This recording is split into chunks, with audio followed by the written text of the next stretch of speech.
നമ്മൾ തെരഞ്ഞെടുപ്പിന്റെ അവസാന ഘട്ടത്തിൽ ഒരു ഗൗരവതരമായ ആരോപണം പ്രതിപക്ഷം ഉന്നയിച്ചു.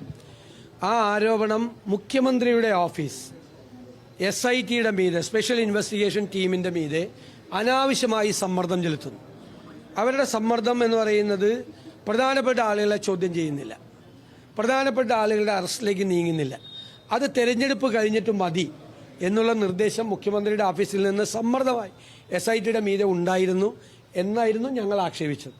ഇന്ന് ഹൈക്കോടതി ആ ആരോപണത്തിന് 2 അടിവരയിട്ടിരിക്കുക.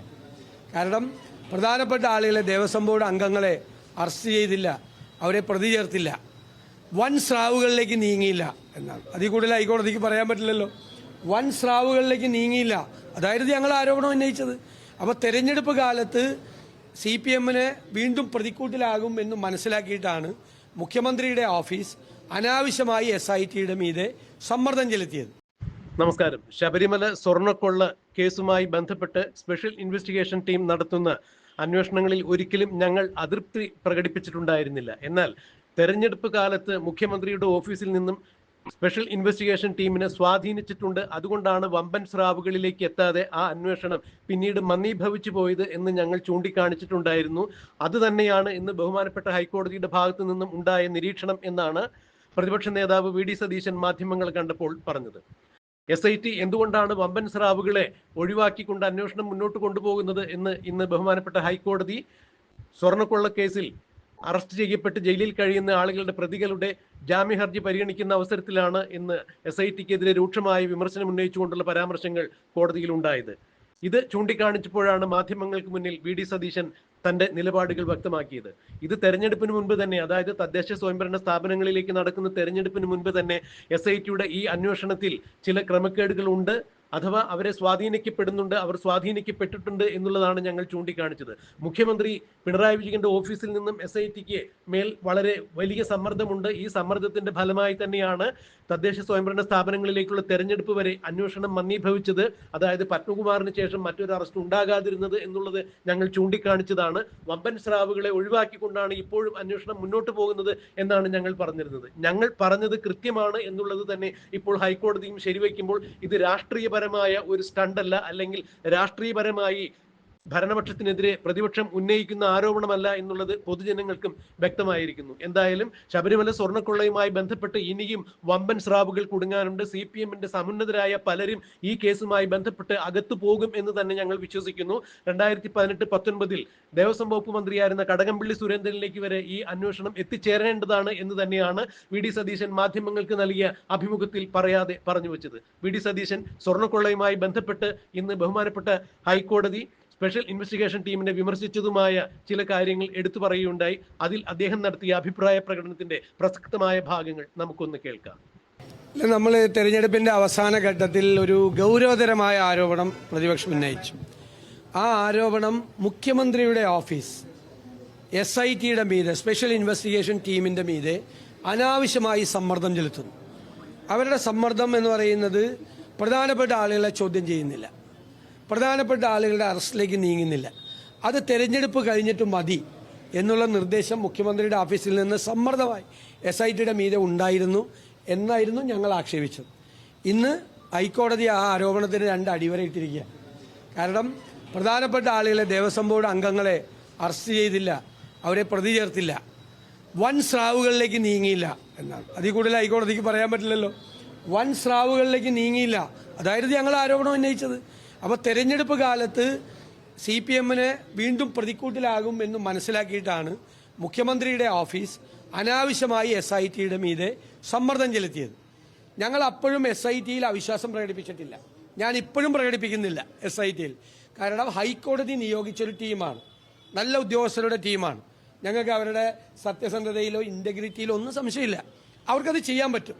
ഞാൻ ഇപ്പോഴും വിശ്വസിക്കുന്നത് അവർക്ക് സത്യസന്ധമായി ഹൈക്കോടതി ആഗ്രഹിക്കുന്നത് പോലെ അന്വേഷണം മുന്നോട്ട് കൊണ്ടുപോകാൻ പറ്റുമെന്നാണ്. പക്ഷെ അവരും ആഭ്യന്തര വകുപ്പിലെ ഉദ്യോഗസ്ഥരാണ്. അതുകൊണ്ടാണ് ഈ മുഖ്യമന്ത്രിയുടെ ഓഫീസിൽ നിന്നുള്ള സമ്മർദ്ദം അവർക്ക് മീതെ ഉണ്ടായപ്പോൾ അവർക്കൊരു ബുദ്ധിമുട്ടുണ്ടായി. ഞാൻ അവരെ കൂടി സഹായിക്കുന്നതിന് വേണ്ടിയിട്ടാണ് ഞങ്ങൾ ആരോപണം ഉന്നയിച്ചത്. സ്വതന്ത്രവും നീതിപൂർവമായ ഒരു അന്വേഷണം SITക്ക് നടത്താൻ വേണ്ടിയിട്ടുള്ള ഒരു അന്തരീക്ഷം ഉണ്ടാക്കാൻ വേണ്ടിയിട്ടാണ്. അന്ന് നിയമമന്ത്രി ശ്രീ രാജീവ് ഞങ്ങളെ വിമർശിച്ചു, ഞങ്ങൾ കോടതിയെ വിമർശിക്കുകയാണ് എന്ന് പറഞ്ഞു. ഞാൻ അന്ന് എടുത്തു പറഞ്ഞു, കോടതിയല്ല വിമർശിക്കുന്നത്, SIT അല്ല വിമർശിക്കുന്നത്. SITയുടെ മീതെ അനാവശ്യമായ സമ്മർദ്ദം മുഖ്യമന്ത്രിയുടെ ഓഫീസ് ചെലുത്തിയിട്ടുണ്ട്. അതുകൊണ്ടാണ് ഹൈക്കോടതി ഇപ്പോൾ നിരീക്ഷിച്ചതുപോലെ ഞങ്ങൾ പറഞ്ഞില്ല, ഒരു മന്ദഗതിയിലേക്ക് പോയി. പെട്ടെന്ന് അന്വേഷണത്തിന്റെ ഒരു സ്പീഡ് പെട്ടെന്ന് കുറഞ്ഞു. അത് ഇതായിരുന്നു എന്ന് ഇപ്പോൾ വളരെ വ്യക്തമായിരിക്കുകയാണ്. അല്ല, അതിപ്പോ ഒരു അന്തർ സംസ്ഥാന വ്യാപകം ഉണ്ട് ഈ കേസിൽ. കാരണം ഇതിൽ ചെന്നൈയിലേക്ക് ഇത് കൊണ്ടുപോയിട്ടുണ്ട്, പിന്നെ ബാംഗ്ലൂരിലേക്ക് ഉള്ള ചില ആളുകളുടെ പേര് ഇന്നും 2 അറസ്റ്റുകൾ നടന്നിട്ടുണ്ട് ബാംഗ്ലൂരിൽ നിന്നും. അപ്പോൾ അത് അന്വേഷിക്കണതിൽ കുഴപ്പമൊന്നുമില്ല. അന്വേഷിക്കണതിൽ എന്താ തെറ്റ്? കേന്ദ്ര ഏജൻസി കേന്ദ്ര ആക്ട് കൊണ്ടുവന്ന് പാസ്സാക്കിയ സംഭവമല്ല ED എന്ന് പറയുന്നത്. അവരെ അന്വേഷിക്കാൻ പാടില്ല എന്നൊന്നും നമ്മൾ പറയാൻ പാടില്ല. അവർ രാഷ്ട്രീയ പ്രേരിതമായി ഒരു കാര്യവും അന്വേഷിക്കരുതെന്ന് മാത്രമേ ഉള്ളൂ ഞങ്ങൾക്ക് പറയാനുള്ളൂ. അല്ലാത്ത ED ഒരു കേസും അന്വേഷിക്കാൻ പാടില്ല എന്നുള്ള അഭിപ്രായം ഞങ്ങൾക്കില്ല. അതറിയില്ല, അത് നമുക്ക് നോക്കേണ്ടി വരും. ഇതുവരെ ഉണ്ടായിരിക്കുന്ന എല്ലാ കാര്യവും സർക്കാരിനെ സഹായിക്കാൻ വേണ്ടിയിട്ടാണ് ഉണ്ടായിരിക്കുന്നത്. അതുകൊണ്ട് വിശ്വാസമൊന്നുമില്ല. പക്ഷെ അവരെ അന്വേഷിക്കരുതെന്നൊന്നും പറയാൻ നമ്മൾ ആളുകളല്ല. കാരണം ഇതിൻ്റെ അകത്ത് വൻ തുക കൈമാറ്റം ചെയ്യപ്പെട്ടിട്ടുണ്ട്, വൻ തുക. അതാണല്ലോ കോടതി തന്നെ പറഞ്ഞതുപോലെ, ഞങ്ങൾ ആക്ഷേപിച്ചതുപോലെ, ഏത് കോടീശ്വരനാണ് ഇത് വിറ്റതെന്നാണ് ഞങ്ങൾ ചോദിച്ചത്. വൻ തുക ഇതിൻ്റെ അകത്ത്, ഇന്റർനാഷണൽ റാക്കറ്റ് ഇതിൻ്റെ അകത്തുണ്ട്. ഇതൊക്കെ കോടതി പറഞ്ഞ കാര്യങ്ങളാണ്. ഇന്റർനാഷണൽ റാക്കറ്റ് ഇതിൻ്റെ അകത്ത് ഇടപെട്ട് കാണാൻ സാധ്യതയുണ്ട്. വലിയൊരു കോടീശ്വരന് ഇത് വിറ്റ് കാണാൻ സാധ്യതയുണ്ട്. ഇപ്പം എല്ലാ പോസിബിലിറ്റിയും ഉണ്ട്. അപ്പോൾ ഇത് കേരളത്തിൽ മാത്രം ഒതുങ്ങി നിൽക്കുന്ന ഒരു കേസല്ല. ഇന്റർ സ്റ്റേറ്റ് റാമിഫിക്കേഷൻസ്, അന്തർ സംസ്ഥാന വ്യാപനം ഈ കേസിലുണ്ട് എന്നുള്ള കാര്യം ശരിയാണ്. അപ്പോൾ പ്രതിപക്ഷം തെരഞ്ഞെടുപ്പ് കാലത്തും അതിനു മുൻപും ആക്ഷേപിച്ചിരുന്ന മുഴുവൻ കാര്യങ്ങളും, ആരോപണം ഉന്നയിച്ച മുഴുവൻ കാര്യങ്ങളും ശരിയായിരുന്നു എന്നതാണ്. അതിൽ ഞങ്ങൾക്ക് വലിയ സന്തോഷമുണ്ട്. തീർച്ചയായിട്ടും അതെല്ലാം ഇതിന്റെ പാർട്ടാണല്ലോ. അവരെല്ലാം ഇതിന്റെ പാർട്ടാണല്ലോ. ഇതിന്റെ പാർട്ടായിട്ട് സ്വർണം വാങ്ങിവെച്ചവരും സ്വർണം സൂക്ഷിച്ചവരും സ്വർണം കവർന്നെടുത്തവരും ഇവരെല്ലാം തമ്മിലൊരു ലിങ്ക് ഉണ്ടല്ലോ. അല്ല, അതല്ല, അത് പോരല്ലോ. അത് പോരാന്ന് കോടതിയും വളരെ വ്യക്തമാക്കിയിട്ടുണ്ട്. അല്ലാത്ത കാര്യം ഇവരെങ്ങനെ ഉന്നതരാവണം? അവരെങ്ങനെ കച്ചവടക്കാർ ഉന്നതരാവണം? അവരാവില്ല.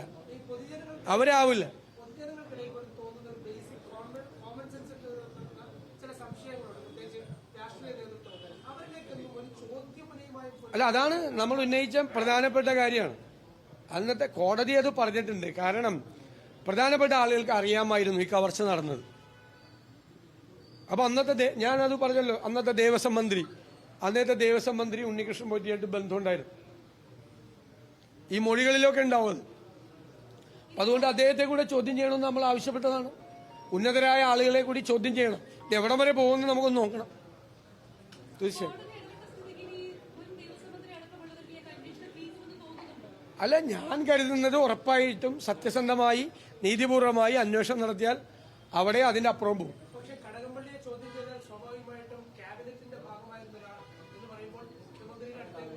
അല്ല, അത് നമുക്ക് നോക്കാം. നമുക്ക് അറിയാൻ പാടില്ലാത്ത കാര്യങ്ങൾ നമ്മൾ പറയണ്ടല്ലോ. അറിയാൻ പാടില്ലാത്ത കാര്യങ്ങൾ ഞങ്ങൾ ഒരിക്കലും ശൂന്യതയിലേക്ക് വെടിവെക്കാറില്ല. ഈ ശബരിമല സംഭവമായിട്ട് തുടക്കം മുതൽ ഇന്നുവരെ പറഞ്ഞിരിക്കുന്ന ഏതെങ്കിലും കാര്യങ്ങൾക്ക് തെറ്റുപറ്റിയിട്ടുണ്ട്. ആദ്യം ഞങ്ങളാണ് സംശയം പ്രകടിപ്പിച്ചത്. 1 മാസവും 9 ദിവസവും എന്തുകൊണ്ട് ഈ ദ്വാരപാലക ശില്പം ചെന്നൈയിലെത്താൻ വൈകി? അപ്പം ഞങ്ങളാണ് സംശയം പറഞ്ഞത്. ഇതിന്റെ വ്യാജ ഉണ്ടാക്കാൻ വേണ്ടിയിട്ടായിരിക്കും ഇത്രയും ദിവസം എടുത്തതെന്ന് സംശയം പറഞ്ഞു. ഒരാഴ്ചക്കകം കോടതി വിധി വന്നു. ഇത് ഒറിജിനൽ കൊണ്ടുപോയി കോടീശ്വരന് വിറ്റിട്ടുണ്ട്. അത് ഞങ്ങൾക്ക് കിട്ടുന്ന ചില ഇൻഫർമേഷനുകളുടെ പുറത്താണ് ഞങ്ങൾ സംസാരിച്ചിരുന്നത്.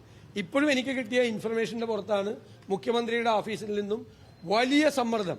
ഈ തെരഞ്ഞെടുപ്പ് വരെ ഇത് നീട്ടിക്കൊണ്ടുപോകണം, തെരഞ്ഞെടുപ്പ് വരെ കുഴപ്പിക്കരുതെന്നുണ്ട്. വാസുവിന്റെ അറസ്റ്റിന് മുമ്പായി മുഖ്യമന്ത്രിയുടെ ഓഫീസിൽ നിന്നും SITയുടെ മീതെ സമ്മർദ്ദം ഉണ്ടായി. അന്ന് അവരതിന് വഴങ്ങിയില്ല.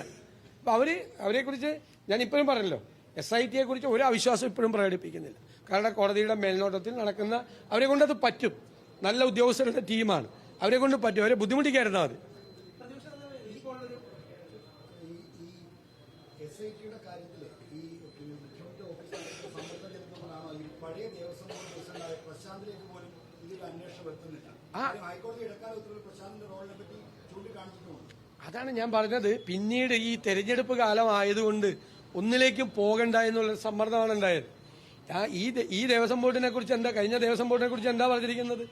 ഒരു കളവ് നടന്നു 2019. അത് അവർക്കറിയാമായിരുന്നു, പുറത്താരും അറിഞ്ഞില്ല. സാധാരണ കള്ളന്മാരെന്ത് ചെയ്യും? ഒരു കളവ് നടത്തി അത് പുറത്താരും അറിഞ്ഞില്ലെങ്കിൽ എന്ത് ചെയ്യും? 3-4 കൊല്ലം കഴിയുമ്പോൾ വീണ്ടും കക്കാൻ നോക്കും. അങ്ങനെയാണ് ഒന്നും കൂടി പൂശണമെന്ന് പ്രശാന്ത് പ്രസിഡന്റായ ആ കമ്മിറ്റിക്ക് തോന്നിയത്. അപ്പോൾ അത് പുറത്തേക്ക് കൊണ്ടുപോയിരുന്നെന്ന് തിരുവാഭരണം കമ്മീഷണർ പറഞ്ഞിട്ടും പുറത്തേക്ക് കൊണ്ടുപോയേ മതിയാവൂ, അത് ഉണ്ണികൃഷ്ണൻ പോറ്റിയുടെ കയ്യിൽ തന്നെ കൊടുത്താൽ മതിയാവൂ എന്ന് പറഞ്ഞ ആൾ പ്രശാന്താണ്. അപ്പോൾ കാര്യം മനസ്സിലായില്ല. കാരണം ഉണ്ണികൃഷ്ണൻ പോറ്റിയുടെ കയ്യിൽ കൊടുത്താലേ ആ നേരത്തെ 2019 പോയ വഴിക്ക് തന്നെ ഈ സാധനം പോയി അന്ന് കിട്ടിയതുപോലുള്ള നേട്ടങ്ങൾ ഉണ്ടാക്കാൻ പറ്റുള്ളൂ. ഇത് കവർച്ചാ ശ്രമമാണ് 2024 നടന്നത്. അത് നടന്നില്ല, കോടതി ഇടപെട്ടുകൊണ്ട് നടന്നില്ല. ഇല്ലെങ്കിൽ വീണ്ടും ഒരു കവർച്ച കൂടി നടക്കുമായിരുന്നു. 2019 നടന്നത് സ്വർണ്ണ കവർച്ചയും 2024 നടന്നത് കവർച്ചാ ശ്രമവുമാണ്.